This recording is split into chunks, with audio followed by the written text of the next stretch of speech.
She never imagined her journey west would end in a marriage of survival, and a bond that would change everything she thought she knew. Thank you so much for watching and for all your comments. Let me know at the end if you liked the story, and where you're watching from and why you're following this. Montana Territory, 1876.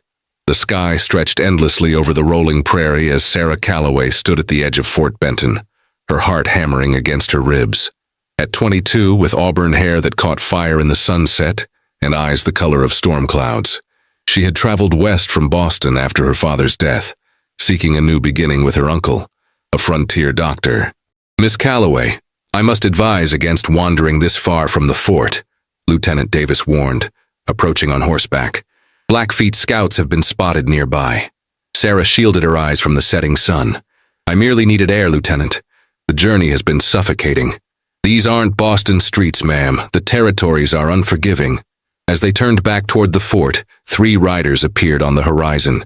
Sarah recognized her uncle's weathered face among them. Uncle Edward, she called out. Dr. Edward Palmer dismounted, embracing his niece. Sarah, you've grown so. Your mother would be proud. That evening, as they dined in his modest home adjacent to the fort, her uncle explained his predicament. The Blackfeet have suffered greatly this winter. Smallpox has returned and they're suspicious of white medicine. He paused, setting down his fork. Their chief, Gray Wolf, has reluctantly agreed to let me treat his people, but only under certain conditions. Sarah noticed the tension in his voice. What conditions, Uncle? The Blackfeet have a custom of cementing alliances through marriage. His eyes couldn't meet hers. Gray Wolf has a son, Black Thunder, their fiercest warrior. He's lost 2 wives to disease. The implication hung heavy in the air. You cannot mean, Sarah's voice faltered. I've negotiated for weeks. They'll only accept my medicine if there's a bond of family. Edward reached for her hand. I know it's unthinkable, but dozens of children will die otherwise. Sarah pulled away, standing abruptly. You'd sacrifice me to savages? They're people, Sarah. Desperate people watching their children die. His voice softened. Black Thunder is feared by his enemies, but respected by all. He speaks English from the mission school. You expect me to become the wife of a man who's probably scalped settlers? Her voice trembled with indignation. 3 days, Edward said firmly. Give me 3 days to show you the suffering before you decide. The children's lives are in our hands. Later that night, staring at the ceiling of her small room, Sarah contemplated escape. But where would she go? Back east across dangerous territory with winter approaching? Her funds were depleted by the journey west. The next morning, Edward took her to a small Blackfeet encampment on the outskirts of the fort, where he'd been permitted to treat those too ill to remain with the main tribe. The sight of feverish children, their bodies covered in pustules, their mother's eyes hollow with grief, shook Sarah to her core. Her uncle moved among them with gentle efficiency, teaching her to help apply compresses and administer medicine. There are hundreds more like them, Edward whispered, as they treated a trembling 5-year-old girl. Without proper treatment, half the tribe could perish by spring. On the 3rd day, as Sarah was changing a bandage on a young boy's arm, a shadow fell across the entrance of the lodge. The women inside grew suddenly still, their eyes downcast. Sarah looked up to see a tall figure silhouetted against the light. When he stepped inside, she found herself facing the most imposing man she'd ever seen. Black Thunder stood well over 6 feet, his broad shoulders draped in a buffalo robe, his long black hair adorned with a single eagle feather. His face was strong-featured and stern, with high cheekbones and piercing dark eyes that assessed her coldly. What struck her most was not his formidable presence but the gentleness with which he knelt beside the sick child, speaking soft words in his native tongue. The boy's face brightened momentarily. Black Thunder rose, addressing her directly in perfect, if formal, English. You are the healer's daughter? His niece, Sarah corrected, finding her voice. You have gentle hands, he observed, then turned to leave. At the entrance, he paused without looking back. Your uncle says you will decide today. Know this, I do not seek a wife, but my people need medicine. If you refuse, I will understand. With those words, he was gone, leaving Sarah more confused than ever. That evening, under the weight of countless suffering eyes, Sarah made her decision. I'll do it, she told Edward, but I have conditions of my own. The wedding ceremony took place at dawn 3 days later. Sarah stood trembling in a deerskin dress adorned with intricate beadwork, a gift from the women of the tribe. Her hair had been braided with small shells and feathers, and her face painted with ochre symbols she didn't understand. Grey Wolf, his weathered face solemn beneath his headdress, presided over the ceremony. Black Thunder stood opposite her, dressed in full ceremonial attire, his expression unreadable as they exchanged tokens. Sarah offering a silver locket containing her mother's portrait, Black Thunder presenting her with an intricately carved bone pendant. "This belonged to my grandmother," he said quietly, his only words during the entire ceremony. As they completed the rituals binding them together, Sarah realized she was now caught between two worlds, belonging fully to neither. The Blackfeet camp sprawled across a sheltered valley, dozens of teepees arranged in a crescent, following their traditional pattern. Upon their arrival, curious eyes followed Sarah everywhere. Children darted forward to touch her hair before being scolded by their mothers. The women, initially reserved, approached with cautious offerings of food and small gifts. Black Thunder led her to a large teepee at the camp center. "This is your home now," he said, holding the entrance flap open. Inside, the dwelling was surprisingly spacious and orderly. Buffalo robes covered the ground, and painted designs adorned the inner lining of the teepee. A small fire pit occupied the center, with smoke rising through the opening at the top. "Your things are there." He indicated a space where her trunks had been placed. "I have hunting to do. My sister Morning Star will help you." Before Sarah could respond, he was gone, leaving her alone in the strange dwelling. She sank down onto a fur, the reality of her situation crashing over her. A young woman entered shortly after, introducing herself as Morning Star. Unlike her brother's stern demeanor, her eyes held warmth and curiosity. "You are brave to come here," she said in careful English. "Many women talk of you." "What do they say?" Sarah asked hesitantly. Morning Star smiled. "Some say you are a spirit woman with healing powers. Others say my brother took you by force." She sat cross-legged opposite Sarah. "I want to know the truth." Over the next hours, as Morning Star helped her arrange her belongings, Sarah found herself drawn to the young woman's forthright nature. She explained about her uncle's work and her decision to marry Black Thunder. "My brother is good man," Morning Star said, "but war and sickness have made him," she searched for the word, "hard, like stone on outside." That evening, when Black Thunder returned with 2 deer slung over his horse, Sarah was sitting outside the teepee, writing in her journal. He acknowledged her with a nod before taking the game to the women who prepared the meat. When he returned, he sat across the fire from her, cleaning his hunting knife methodically. "Your people have many questions about me," Sarah ventured. "They are curious," he replied without looking up. "Few have seen white women who were not captives or missionaries." "And what am I?" she asked boldly. His eyes met hers. "You are Black Thunder's wife, that is all they need to know." "And what does that mean here? What am I expected to do?" He considered her question. "Women prepare food, make clothing, gather wood. But you are here to help with medicine. That will be your work." "And us?" she asked. The question she'd been dreading. "What of husband and wife?" Black Thunder's expression didn't change. "I promised your uncle I would respect your ways. You will have your own sleeping place." He gestured to a sectioned-off area of the teepee. "No man will harm you while you are under my protection." Relief flooded through her, followed by confusion at her own reaction. Was she disappointed? In the days that followed, Sarah established a routine. Mornings were spent with her uncle, learning about the medicinal plants the Blackfeet used and teaching him what she knew from her father's medical books. Afternoons were dedicated to treating the sick, while evenings were spent in the company of Morning Star, who patiently taught her the basics of the Blackfeet language and customs. Black Thunder remained distant, often leaving before dawn and returning after sunset. When present, he watched Sarah with an intensity that made her uncomfortable, yet he never approached her sleeping area. One evening, after a particularly exhausting day treating 3 severely ill children, Sarah returned to find the teepee empty. Relieved to have a moment alone, she removed her outer garments and washed with water from a basin, unaware that Black Thunder had entered silently. "You work too hard," he said, startling her. Sarah clutched her damp cloth to her chest. I didn't hear you come in. The children you helped today, their fever has broken. He set down his bow and quiver. Their grandmother says your medicine is strong. It's not my medicine, Sarah replied. It's science, knowledge. Black Thunder moved to the fire, adding wood carefully. Knowledge is power. My people had knowledge of these lands, of survival. Your people have different knowledge. Yet we can share it, Sarah said, settling opposite him, more comfortable now. That's why I'm here. For the first time, she saw something soften in his expression. Yes, that is why you are here.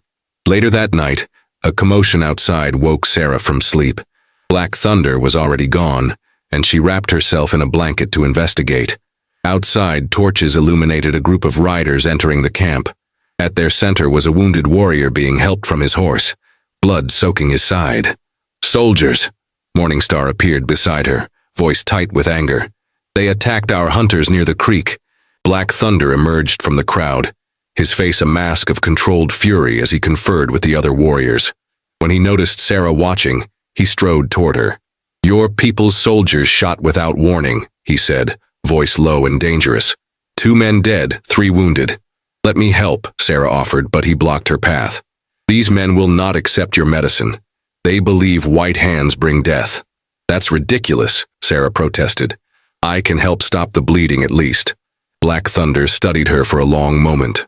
Come then, but if they refuse, you must honor their choice. Throughout the night, Sarah worked alongside the tribe's medicine woman, applying poultices and bandages. One warrior refused her touch, but the others, seeing her dedication, reluctantly accepted her aid. As dawn broke, Sarah stumbled exhausted back to the teepee, where she found Black Thunder waiting, his face grave. The youngest warrior will die without better medicine, he said without preamble. Your uncle must come. The fort is 3 hours' ride, Sarah replied, already gathering supplies. We need to go now. We? Black Thunder raised an eyebrow. I'm coming with you. The boy needs constant care until we reach my uncle. Something in her determination seemed to reach him, and he nodded once. Be ready to ride in 10 minutes. The journey to Fort Benton was tense and silent. Black Thunder led the way on his powerful stallion, while Sarah followed on a gentle mare, constantly glancing back at the wounded warrior who lay secured to a travois, pulled by a third horse. The young man's breathing had grown shallow, his skin burning with fever despite the cool autumn air. Twice they stopped to change the blood-soaked bandages. Each time Sarah worked quickly while Black Thunder stood guard, his eyes constantly scanning the horizon. When she struggled to lift the warrior's head to give him water, Black Thunder silently knelt beside her, supporting the young man with surprising gentleness. His name is Running Fox, Black Thunder said unexpectedly as they continued their journey. He is my cousin's son, 16 summers. Sarah glanced at the boy's face, so young beneath the pain. What happened with the soldiers? Black Thunder's jaw tightened. Our hunters were tracking elk on our traditional grounds. The blue coats claimed they crossed some invisible line. His voice remained controlled, but Sarah could sense the anger beneath. They fired warning shots. Running Fox's horse was startled. When he fell, they thought he was attacking. They rode in silence for several minutes before he added, Your uncle is a good man. Not all white men are the same, I know this, but many see only our skin, not our hearts. Many of my people would say the same about yours, Sarah replied softly. His dark eyes met hers. Then perhaps we understand each other better than we thought. When they reached Fort Benton, Sarah was shocked by the stares and whispers that followed them. Women pulled children aside as they passed, and men reached instinctively for weapons. Black Thunder rode proudly, seemingly oblivious to the hostility, but Sarah noticed how his hand never strayed far from his knife. Palmer hurried from his clinic when he saw them, immediately directing the wounded warrior be brought inside. As Sarah dismounted, Lieutenant Davis approached, hand resting on his pistol. Miss Calloway, he said, deliberately ignoring Black Thunder. Are you well? Has he mistreated you? I'm perfectly fine, Lieutenant, Sarah replied coldly. And he has a name. This is my husband, Black Thunder. We've brought an injured boy who needs immediate care. The lieutenant's face registered shock at her defense. Your husband. So the rumors are true. You actually went through with this arrangement. Black Thunder dismounted, standing protectively near Sarah. My wife helps our people heal. We need supplies. The tension between the two men was palpable. Sarah placed a hand on Black Thunder's arm, feeling the muscles tense beneath her touch. Lieutenant, please inform the commander that we're here on a medical emergency, not to cause trouble. Inside the clinic, Dr. Palmer worked diligently to remove the bullet from Running Fox's shoulder. Sarah assisted, grateful for the medical training her father had insisted upon despite society's disapproval of educated women. Black Thunder observed from the corner, his face impassive even as the boy cried out in pain. The bullet missed the major vessels, Edward explained as he worked. With proper care, he should recover.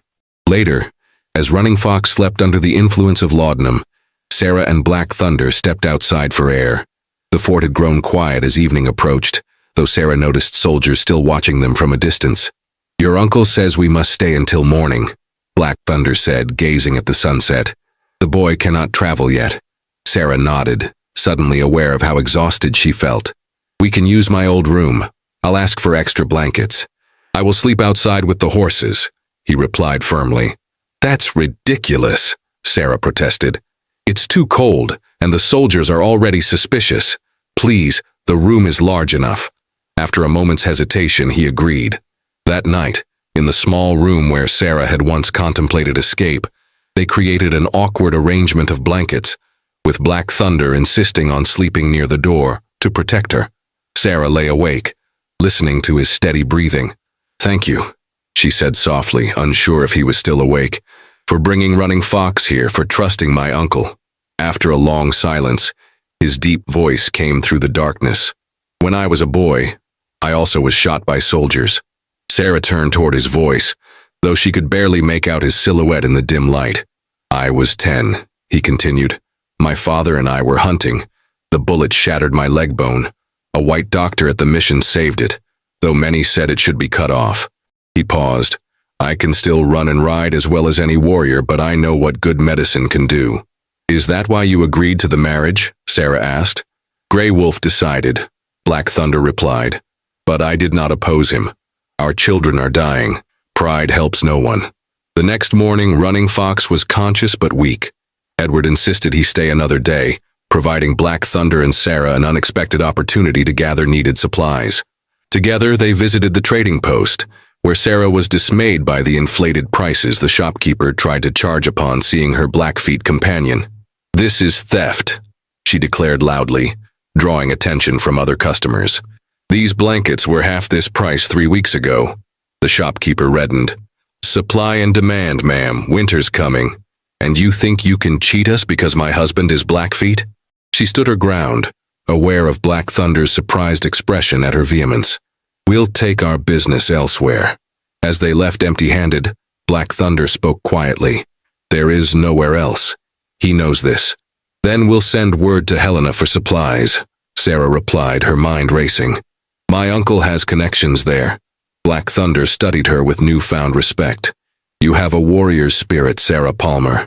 Calloway, she corrected automatically, then paused. Though I suppose it is Palmer now, isn't it? Among my people you would be called wife of Black Thunder, he said, the hint of a smile touching his lips for the first time since she'd known him. That seems rather possessive, she replied. Is it? He considered this. Perhaps. But I would be called husband of Sarah just the same. As they walked back to the clinic, Sarah noticed how people stepped aside, some with fear, others with contempt. Yet Black Thunder walked tall, acknowledging those few who nodded respectfully. How do you bear it? She asked. The way they look at you? I see only what matters, he replied. The rest is smoke. That evening, as they prepared to sleep in the same awkward arrangement, Black Thunder surprised her by asking about the book she carried. Shakespeare, Sarah explained. Poems and plays from a great English writer. Read some, he requested, settling onto his blankets. Sarah opened to her favorite passage from The Tempest and began to read. When she finished, she found Black Thunder watching her intently. Your words paint pictures, he said, like our stories around the fire. Would you tell me one? Sarah asked.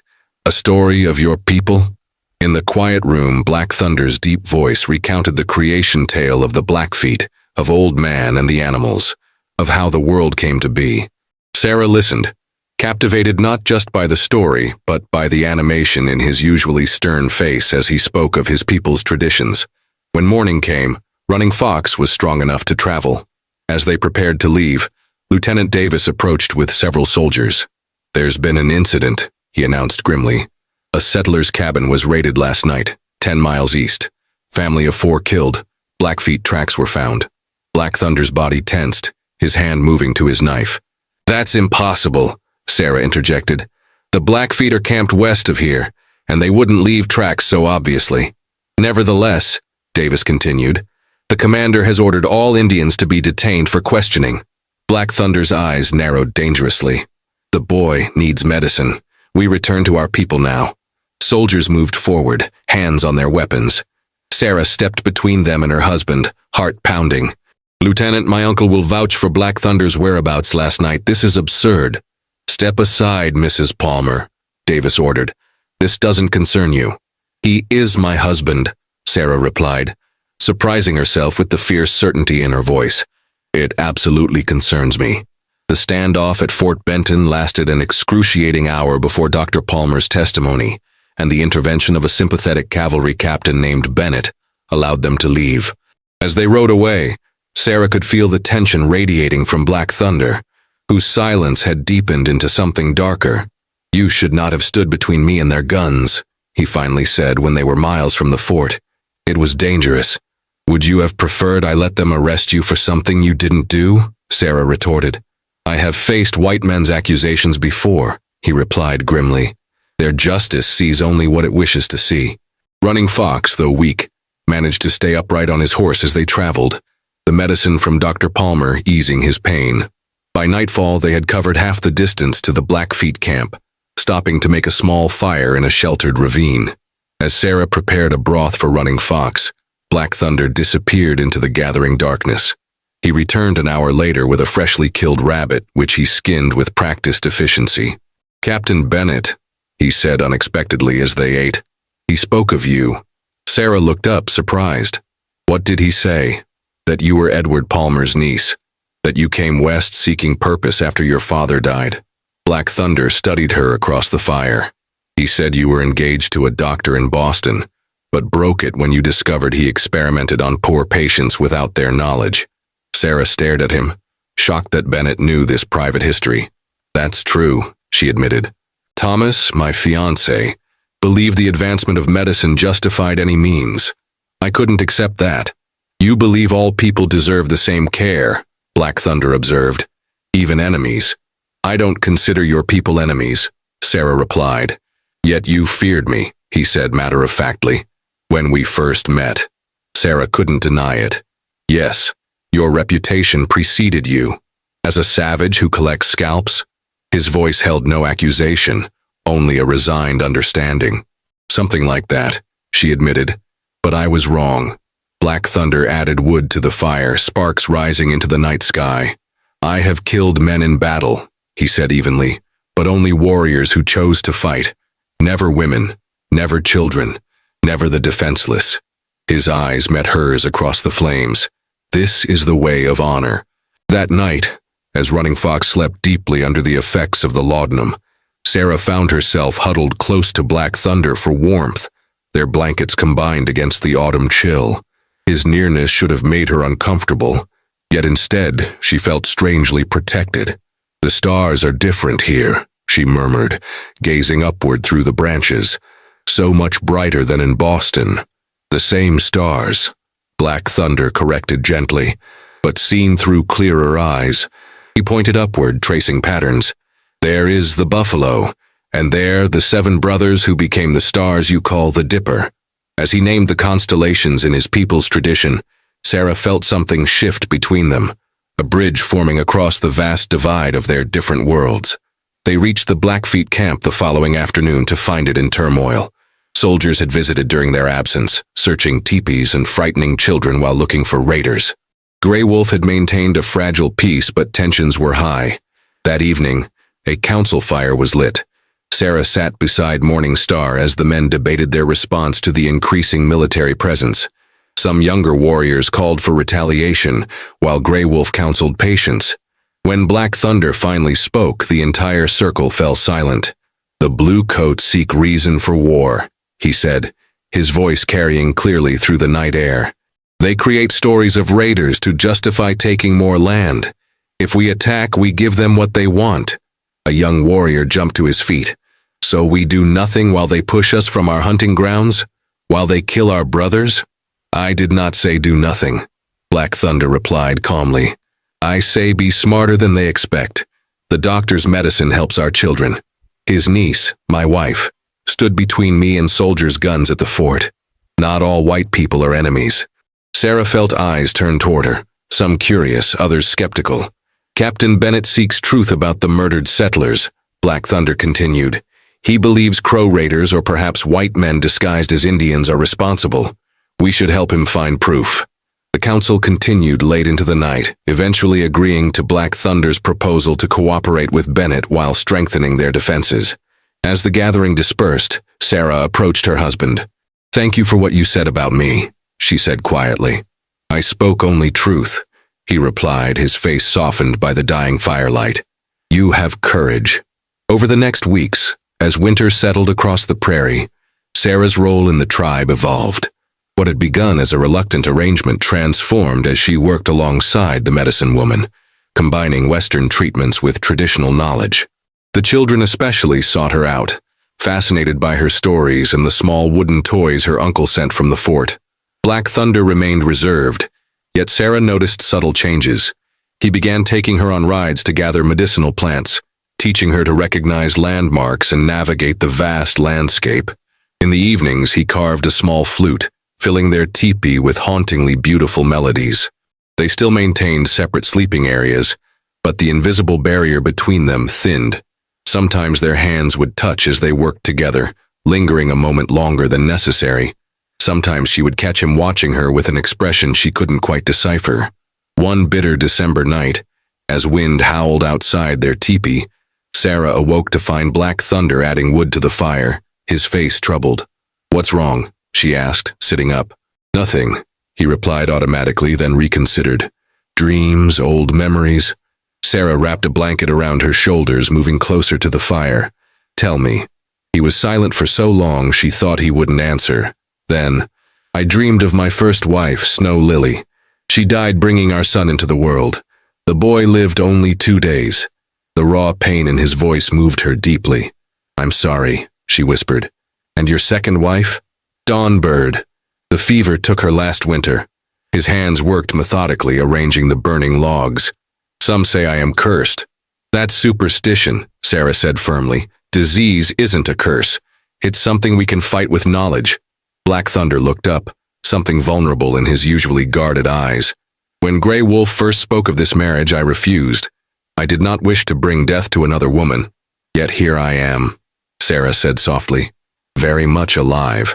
"Yes," he agreed, his gaze holding hers. "Here you are." The blizzard that struck 3 days later was the worst in living memory, according to the elders. Snow piled higher than the entrances of the teepees, forcing people to dig their way out. Hunting became impossible, and within a week, food supplies dwindled dangerously. Black Thunder and 3 other warriors ventured out to hunt despite the treacherous conditions.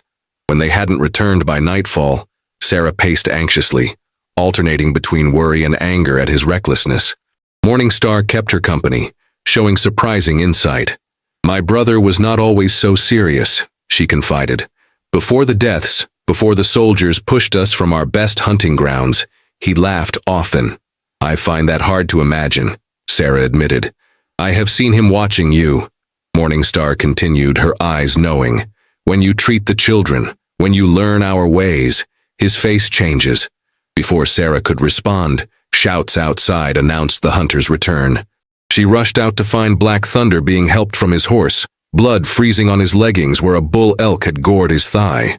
Despite his protests, Sarah insisted on treating him immediately. As she cleaned and stitched the jagged wound, her hands steady despite her racing heart, Black Thunder watched her face intently. "You were worried," he observed. "Of course I was worried," she replied, focusing on her task. "You could have frozen to death out there." "We brought meat," he said simply. "The people will eat." Sarah tied off the final stitch. There are other hunters. You don't have to risk yourself every time. It is my responsibility, he said, wincing as she applied a poultice. As chief's son, as your husband, I never asked you to risk your life for meat, Sarah said, her emotions finally breaking through. I would rather have you alive than a dozen elk. Black Thunder's hand covered hers, warm despite the bitter cold he'd endured. You care what happens to me? The question, so simply asked, made Sarah pause. When had this arranged marriage, this practical alliance, transformed into something that made her heart race when he entered their teepee? When had his rare smiles become something she worked to earn? Yes, she admitted quietly. I care very much. That night, as a fire blazed warmly in their teepee and snow continued to fall outside, the barrier between their sleeping areas